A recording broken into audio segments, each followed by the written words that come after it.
Hello campers, welcome back to the Casual Car Camper. Today I'm going to be breaking out a Tailgater 2-cycle generator from Harbor Freight. I picked it up after being without power for a week, and I decided I wanted to be able to charge up my batteries and everything in a more reliable way than just using solar power.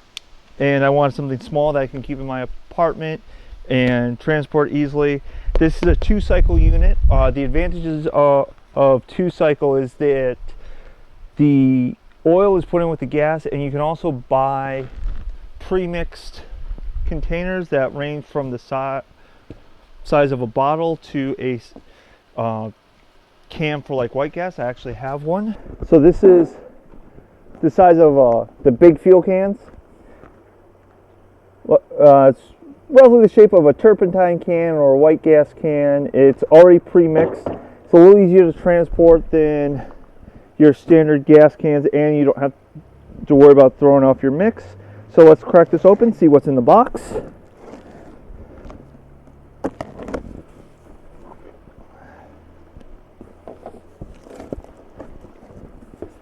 All right.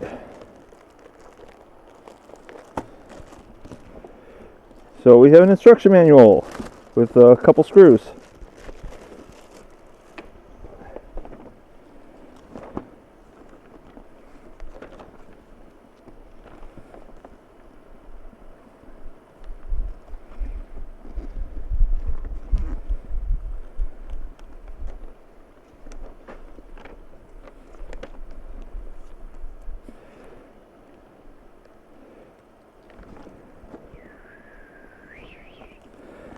Okay, looking quickly, I don't see any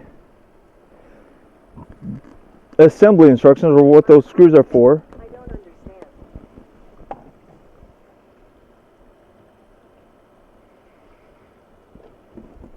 Sorry, phone. Okay, so looking at this, I don't see any assembly instructions.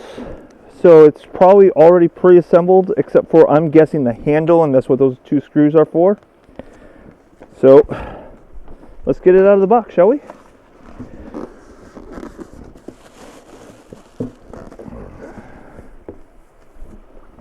Okay, so, looking at the way it's designed, I'm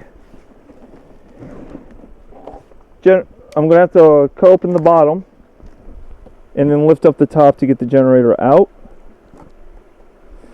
So just running a cut along the sides. Going up the center.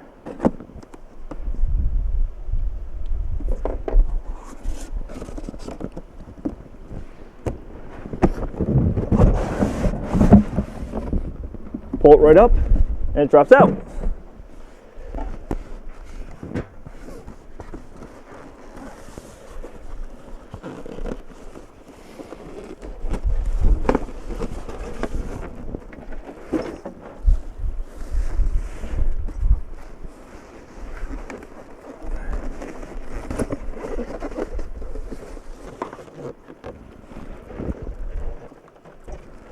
Okay.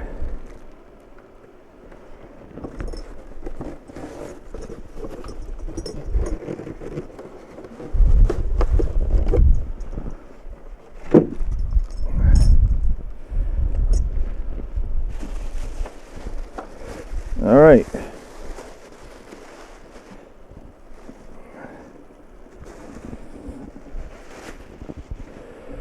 So here she is. It's a little heavy.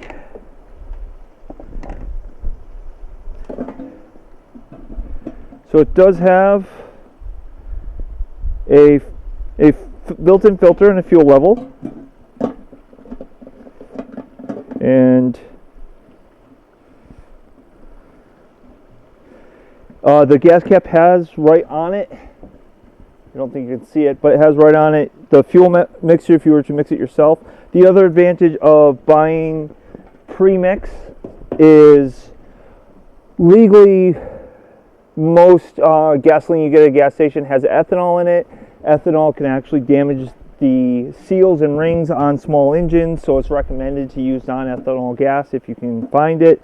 And most of those pre-mixed solutions use non-ethanol gas, so your unit will last a little bit longer.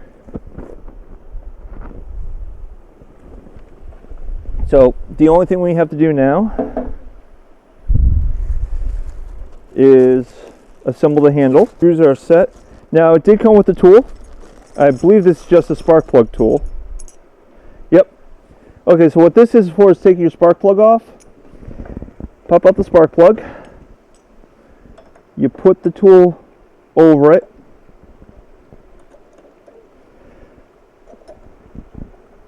And then you twist. And once you have it broken, you can just spin it with your hand. Just spin it with your hand.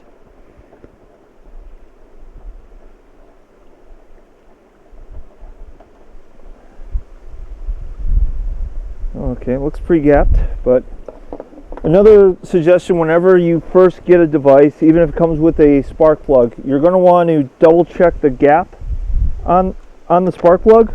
Spark plug gap should be between 0.023 and 0.031 inches, or 0.6 and 0.8 millimeters. So I'm going to get a spark plug gap tester, and these screws look like they're a number 3 or number 4, so I'm going to go get myself a screwdriver as well. Be right back. Okay, so first we're going to install our handle.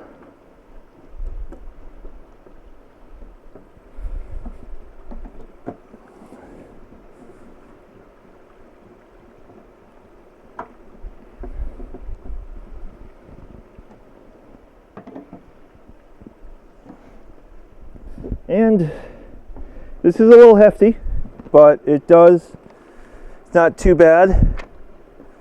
So now what we're going to do is, this is the gap device I'm using is a SAE, English, British units. So it's at 0.23, which is the lower end, which means as it wears, I usually go on the lower end because that way, as it wears, the electrode is going to decrease, so you're going to increase your gap, and you don't have to worry about adjusting the gap as often.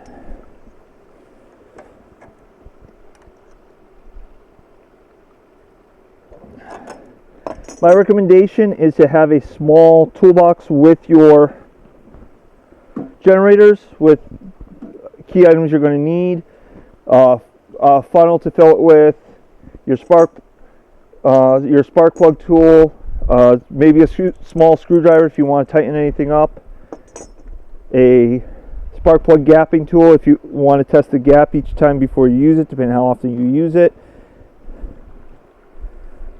So that's our ground, and we do have a ground here. Right now I'm not going to worry about it. I just want to fire it up and test it. This unit also does have an air filter. It says to clean it regularly. I'm going to check it now just to make sure there's no plastic or packaging on the inside where the air filter is that could cause issues.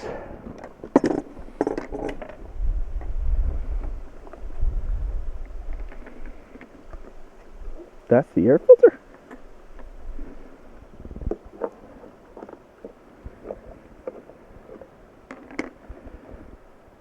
Okay, so it looks like it's just a piece of foam that's been oiled. This is your air filter. What I'm going to do is I'm just going to double check air filter maintenance in the manual. Okay, so it mentions both foam and paper filters, but if you look at the diagram that's on the second to last page, I do not see a paper filter, I just see the foam filter, so I'm going to, for now, go on the assumption that it comes stand with just a foam filter, and I might be able to get a paper filter to increase the filtering of the air. So now we just put it back together. Okay, campers, I'll be right back. I just want to make sure I have fuel for this, and we're going to start it up. Okay, campers. Now for the moment of remember, campers, in the words of Archimedes, give me a large enough lever and fulcrum, I can move the world.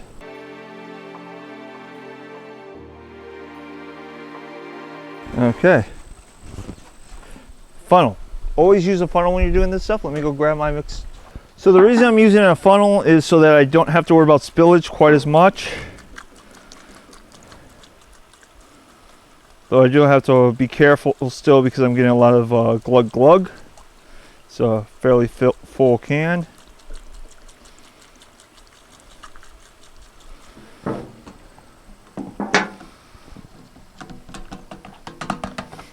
And I like to let drain back in.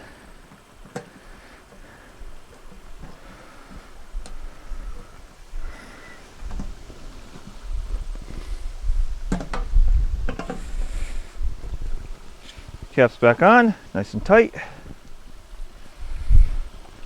Okay. So now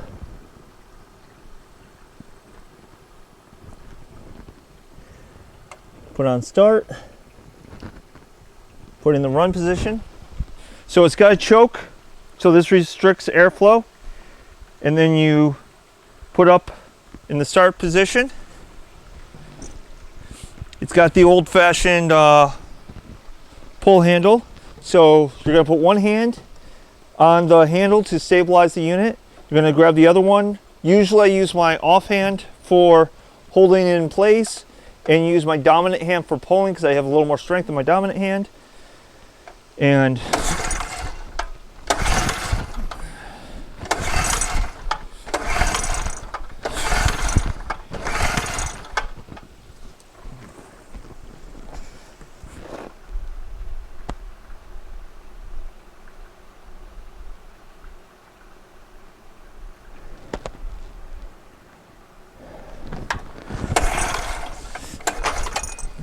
now, normally this would not take as many pulls to start, but it is new and there's no fuel in the system, so I'm basically priming it. It does not have a primer pump.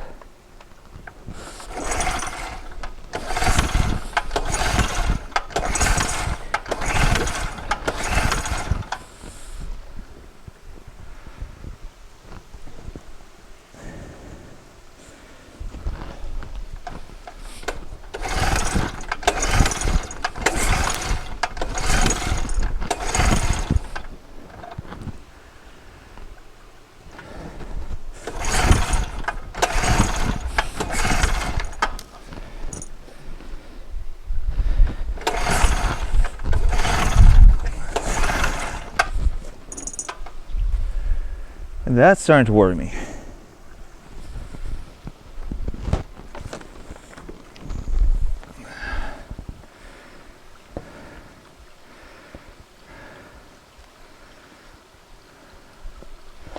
Ah, there's a fuel valve.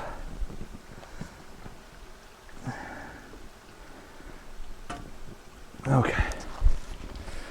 Let's try that again with the fuel valve on.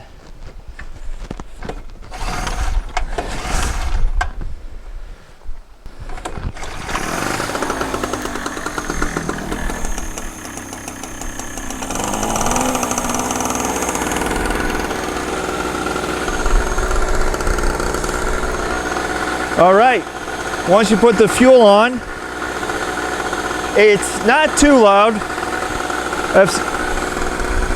It's basically the same amount of noise as a larger generator on its eco mode on the quiet mode. It's not too bad. I'm standing about 5 feet away and it's much quieter. And just press the switch, it turns off. So it's a nice little generator. It's a little heavy, but it'll be good for camping, tailgating. If I go do any other outdoor sports, also I might be able to use this during power outages to supplement my solar and charge things up quicker. All right, campers, that's going to be the end of this episode with the Harbor Freight Tailgater portable generator.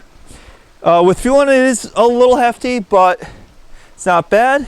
Remember, if you have any questions, comments, or concerns, leave me a comment in the comments below or contact me on Facebook, the Casual Car Camper on Facebook. The link will be in the description, and I will respond to all questions in a video. Thank you.